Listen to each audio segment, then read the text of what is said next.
Alhamdulillahilladzi hadana lihaza wa ma kunna linahtadiya laula an hadanallah.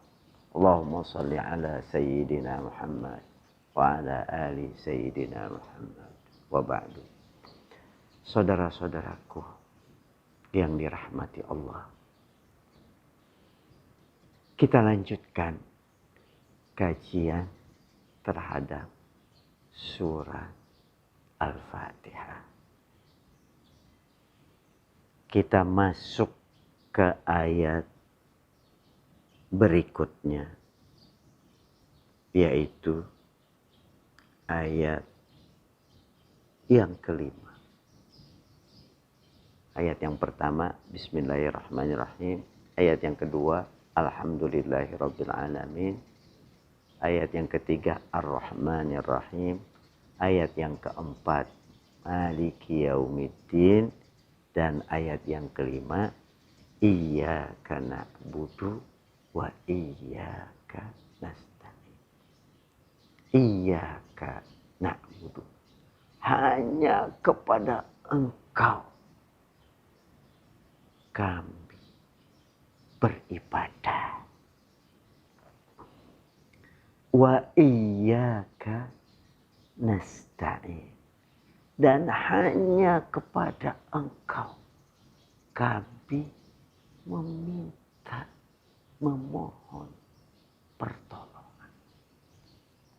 Ini ayat yang kelima. Hanya kepada Engkau kami beribadah. Dan hanya kepada Engkau kami memohon pertolongan. Yang dalam hadis tentang keutamaan Al-Fatihah, dia sebagai sholat, dikatakan bahwa haza baini wa baina abdi. Inilah yang sebagian untuk Allah, iyyaka na'budu, dan sebagian untuk hambaku, iyyaka nasta'in, wali abdi ma sa'al. Dan apa yang diminta oleh hambaku, aku berikan.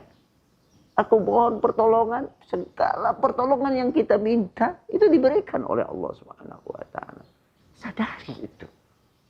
Yakini. Tapi kata iyyaka nasta'in disebutkan sesudah iyyaka na'budu. Hendaknya kita beribadah dulu kepada Allah Subhanahu wa taala. Itulah yang asas, yang pokok.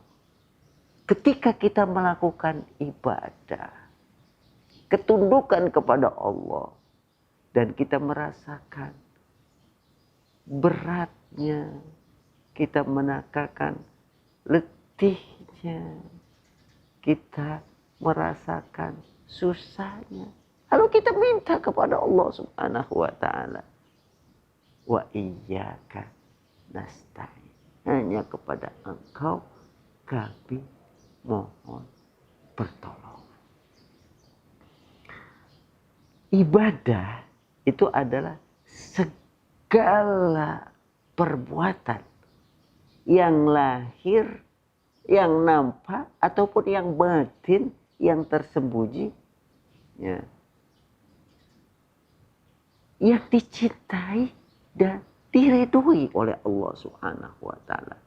Itulah hakikat ibadah.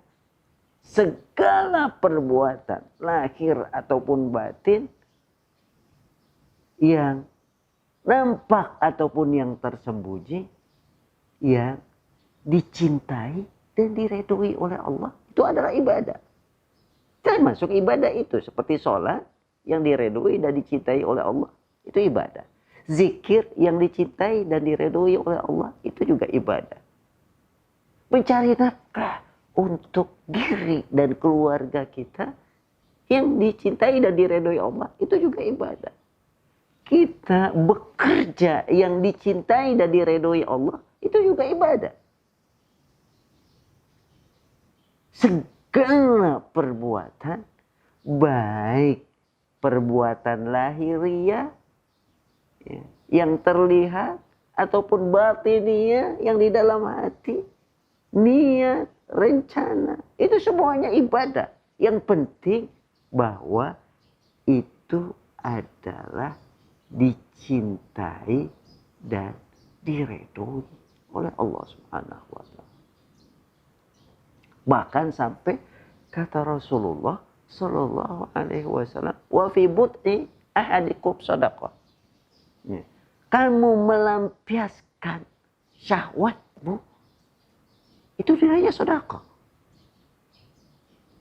Ketika Rasulullah menjelaskan seperti ini, ada sahabat yang terkejut sampai mengatakan, ya Rasulullah, seseorang melampiaskan syahwatnya kepada istrinya, itu bersenang-senang, nilainya ibadah, nilainya sedekah.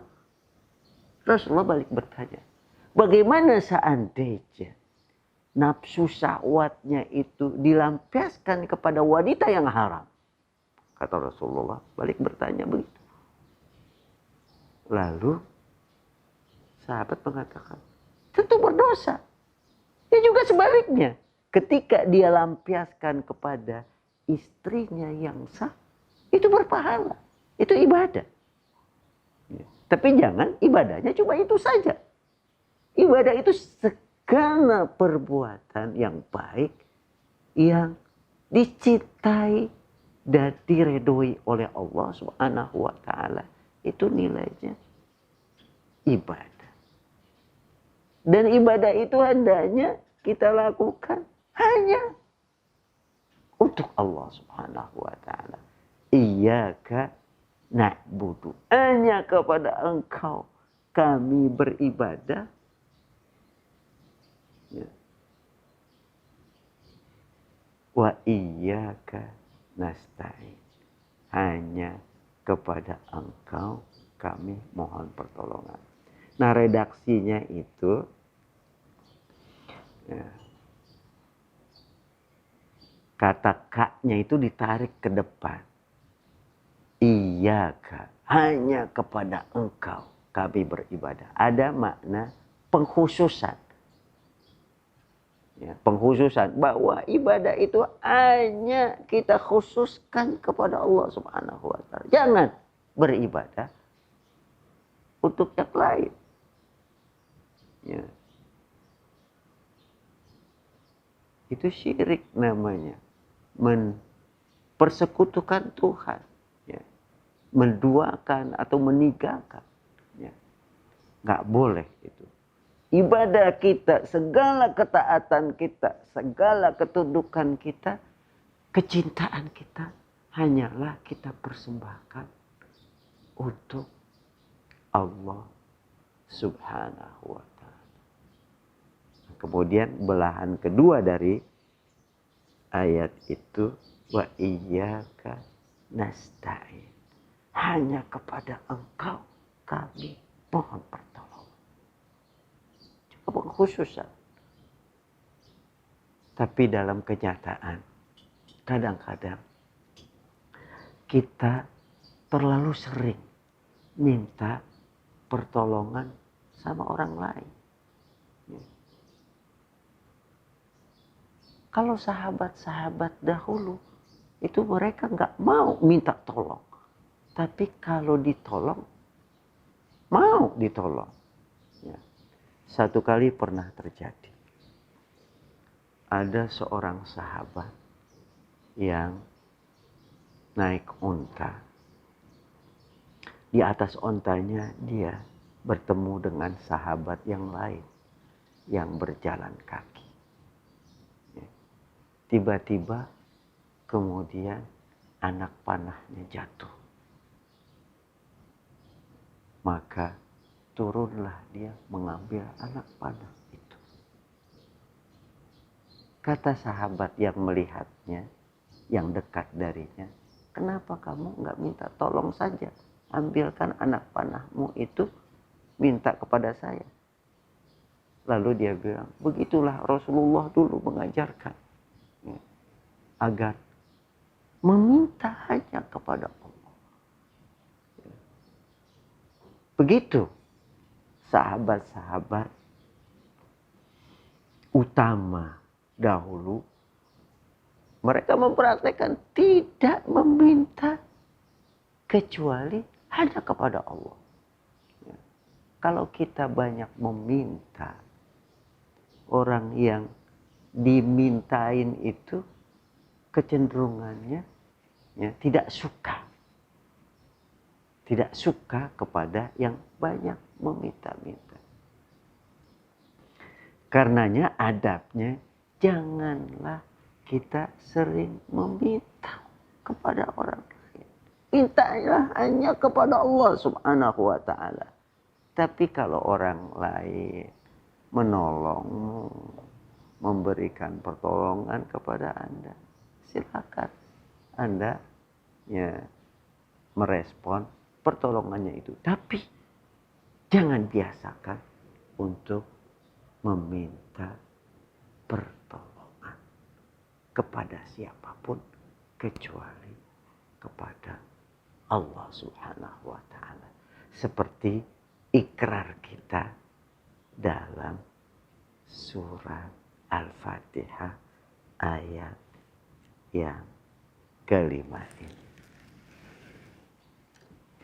Kemudian ayat yang keenam adalah ihdinas siratal mustaqim. Tunjukkanlah kami jalan yang lurus. Tunjukkanlah kami jalan yang lurus.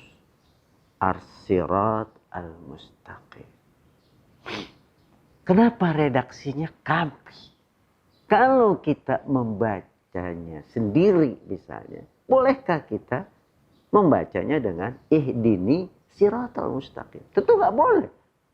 Tetap siratal mustaqim, ihdina. Kenapa? Kalau kita sendiri pun kita membacanya dengan nah. Begitulah memang Allah mengajarkannya. Untuk mengisyaratkan kepada kita bahwa kita pada hakikatnya ketika menghadap Allah Subhanahu wa ta'ala, kita bukan sendirian.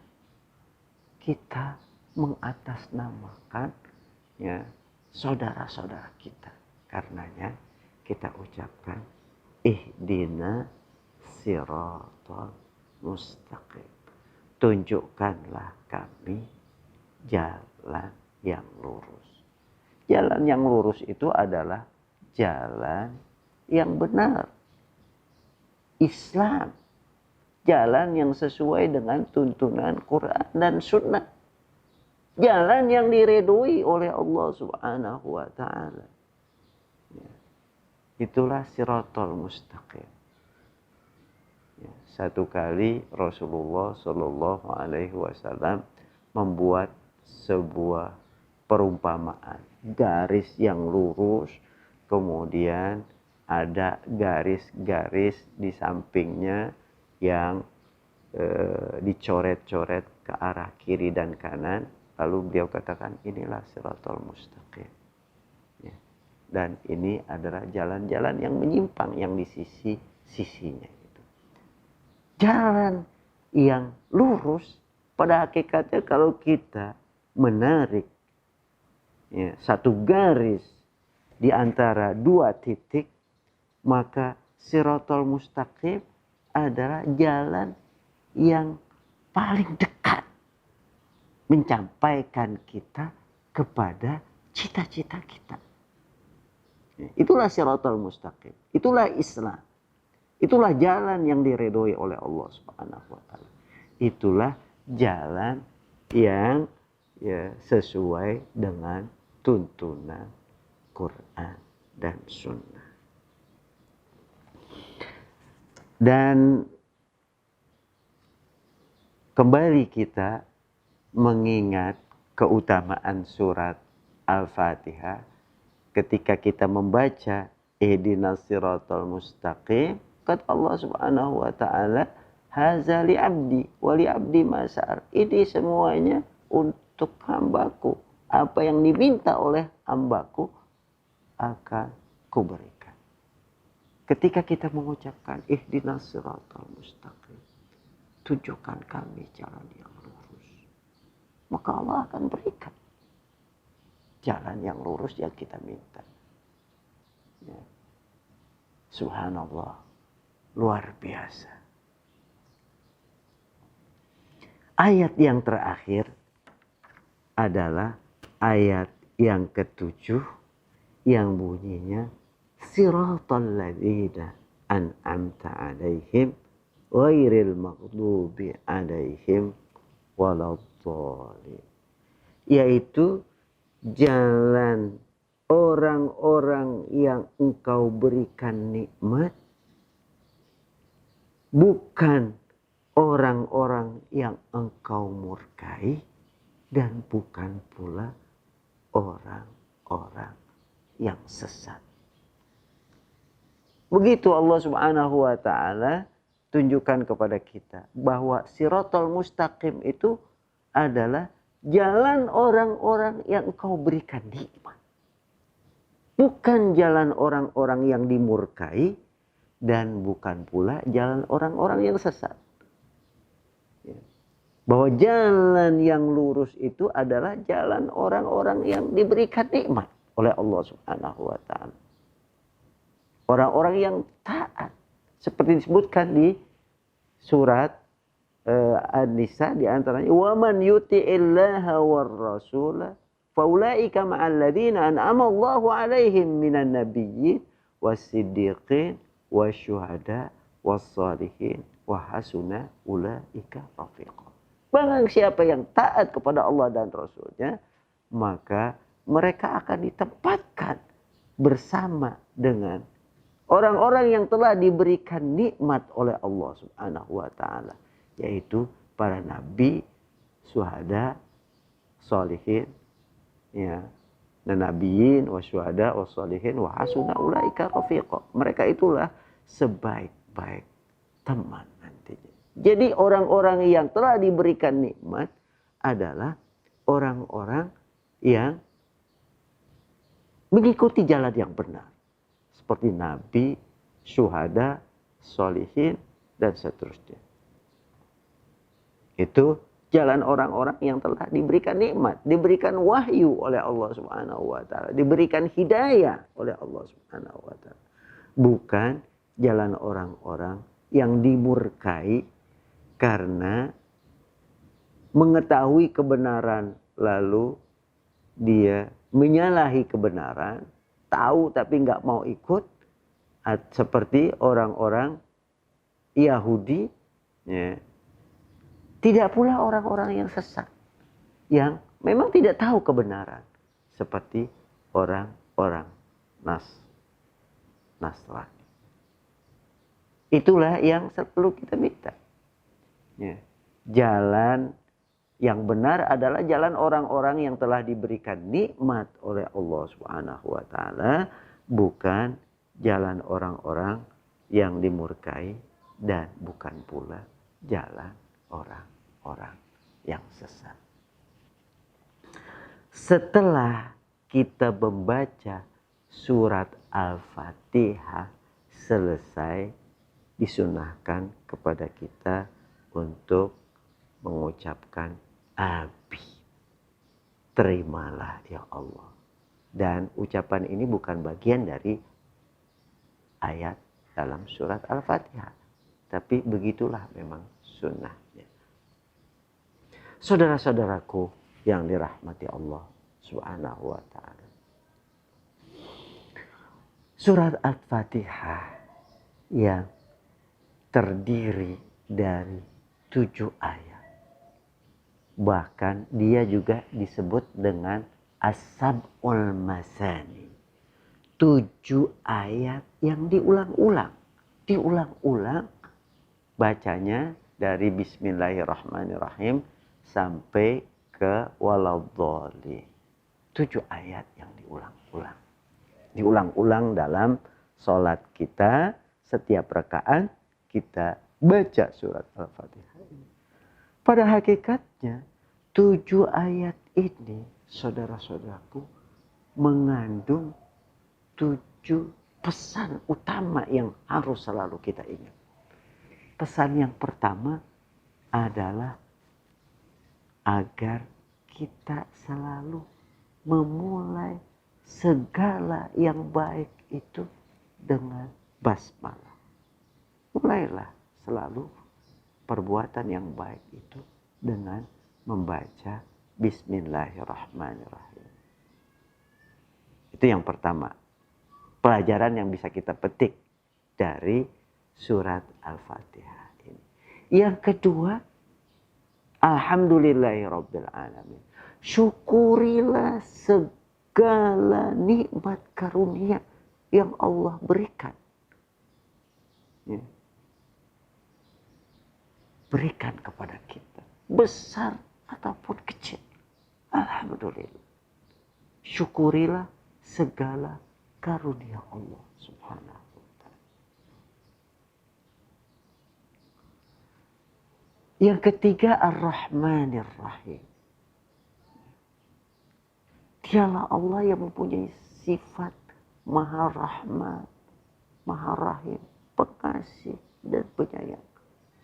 Hendaknya komunikasi kita kepada makhluknya, kepada orang lain, kepada sesama kita, kepada makhluknya yang lain, kepada binatang-binatang dengan prinsip kasih sayang. Betapa banyaknya rahmat dan rahimnya Allah, kasih sayangnya Allah kepada kita.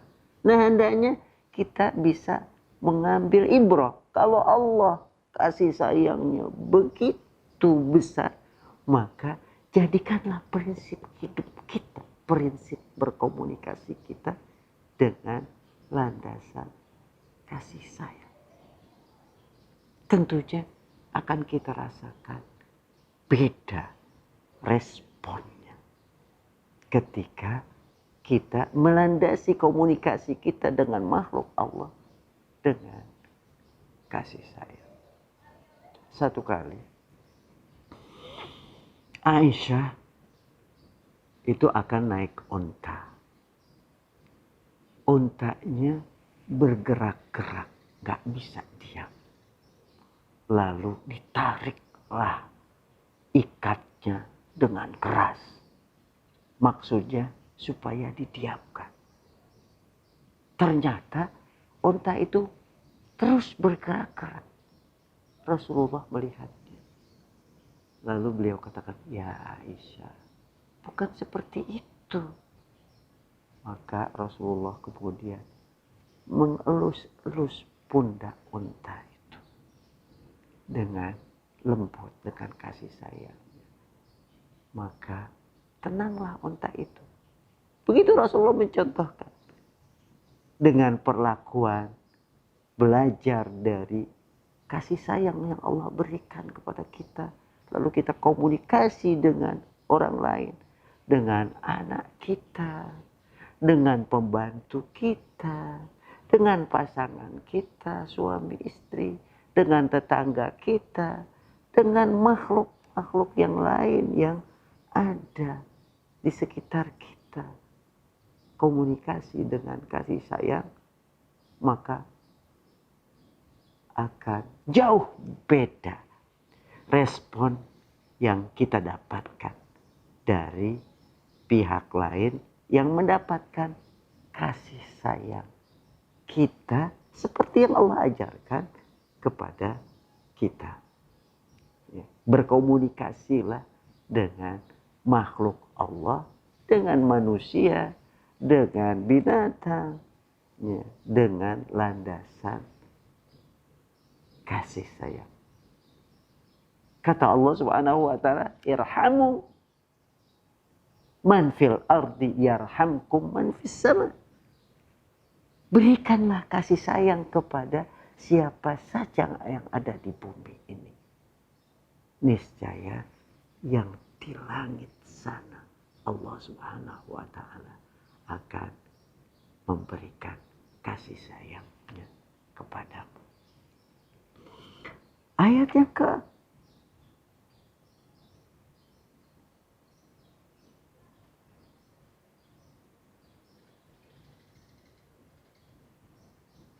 empat, Maliki Yaumiddin. Dialah pemilik hari kebangkitan. Ini memberikan kesan bahwa Allah lah pemilik hari kiamat. Allah lah pemilik segalanya. Khususnya pada hari kiamat nanti. Ini mengesankan kepada kita bahwa perjalanan kita nanti akan menuju akhirat.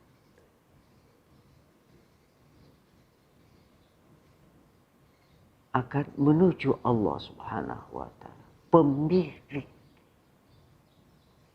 hari kebangkitan itu.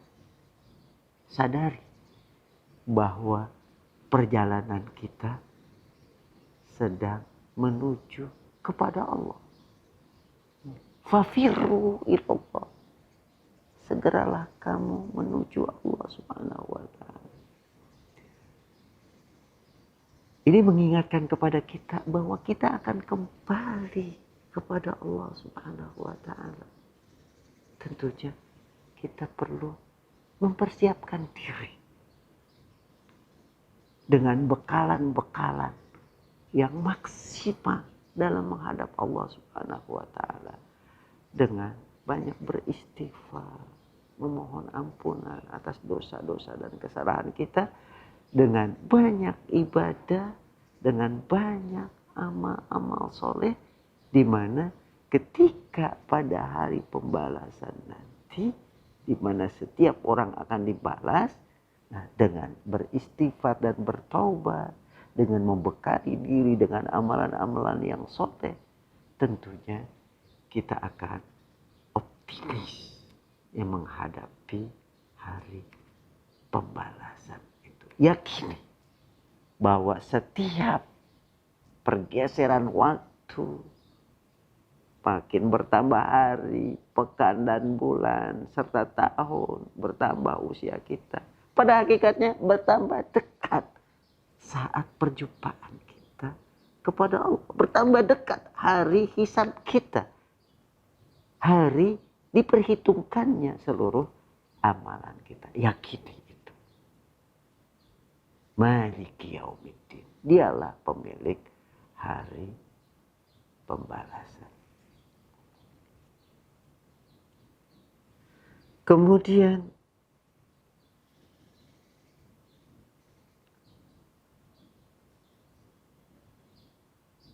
ayat yang kelima, ya, bahwa iyyaka na'budu wa iyyaka nasta'in. Hanya kepada Engkau kami beribadah dan hanya kepada Engkau kami mohon pertolongan. Kita yakini bahwa risalah utama kita adalah hanya untuk beribadah kepada Allah Subhanahu wa Ta'ala. Ingat itu. Risalah utama kita hanyalah untuk beribadah hanya kepada Allah. Kalau kita memohon pertolongan adalah minta pertolongan agar kita bisa melaksanakan risalah kita. Satu kali Rasulullah Shallallahu Alaihi Wasallam menjelaskan tentang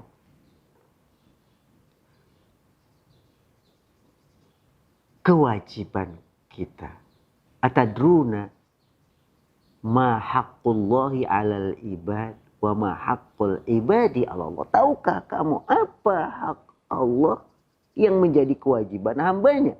Dan apa pula hak hamba yang akan diberikan oleh Allah Subhanahu wa taala kalau dia melaksanakan kewajibannya.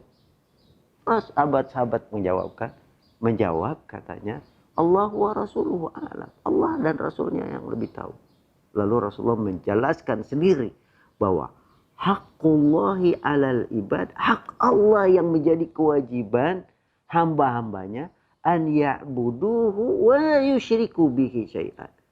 Beribadah kepada Allah semata dan tidak mempersekutukan Allah dengan sesuatu apapun. Lalu apa hak hamba yang akan diberikan oleh Allah kalau dia melaksanakan kewajibannya? Kata Rasulullah, an yudkhilahumul jannah. Hak hamba itu adalah Allah akan masukkan hamba itu ke dalam surga. Semoga kita bisa melaksanakan kewajiban-kewajiban utama kita, beribadah hanya kepada Allah, menjadikan seluruh ketaatan dan amalan-amalan kita untuk menjadi ibadah, untuk mendapatkan ridho dari Allah Subhanahu wa taala, dan semoga pula kita mendapatkan balasan hak kita dari Allah Subhanahu wa taala berupa surga. Pelajaran yang lain yang kita bisa petik dari ayat 6 dan 7 ya, bahwa ihdinas siratal mustaqim, tunjukkanlah kami jalan yang lurus, jalan orang-orang yang engkau berikan nikmat, bukan jalan orang-orang yang sesat. Mintalah selalu hidayah kepada Allah, sebagaimana Allah mengajarkan kepada kita.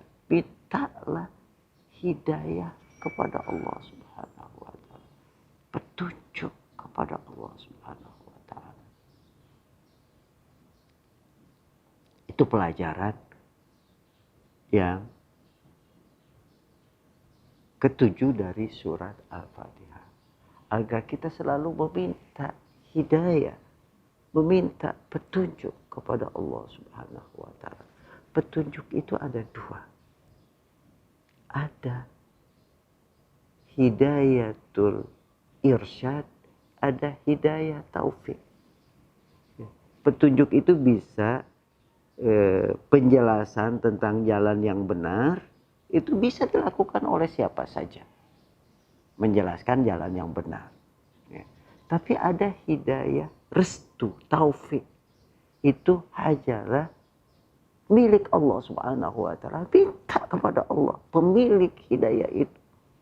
Innaka la tahdi man ahbabta, walakinallaha yahdi man yasha. Sesungguhnya engkau tidak bisa menunjukkan kepada siapa yang engkau senangi. Akan tetapi Allah lah yang menunjukkan kepada siapa saja yang dia kehendaki. Begitulah saudara-saudaraku, lewat surat Al-Fatihah ada 7 pelajaran yang sangat berharga, yang hendaknya itu menjadi prinsip bagi kita dalam mengelola kehidupan kita sehari-hari. Ya, semoga kita bisa menghayati surat Al-Fatihah yang kita baca. Semoga kita meyakini apa yang kita baca dari surat Al-Fatihah, dan semoga pula semua permintaan yang kita minta dalam surat Al-Fatihah itu dikabulkan oleh Allah Subhanahu wa ta'ala. Saudara-saudaraku yang dirahmati Allah, demikian kajian dari surat Al-Fatihah insya Allah akan kita sambung ke surat berikutnya di kemudian hari. Subhanakallahumma wa bihamdika asyhadu an la ilaha illa anta astaghfiruka wa atubu ilaik. Walhamdulillahi rabbil alamin. Assalamualaikum warahmatullahi wabarakatuh.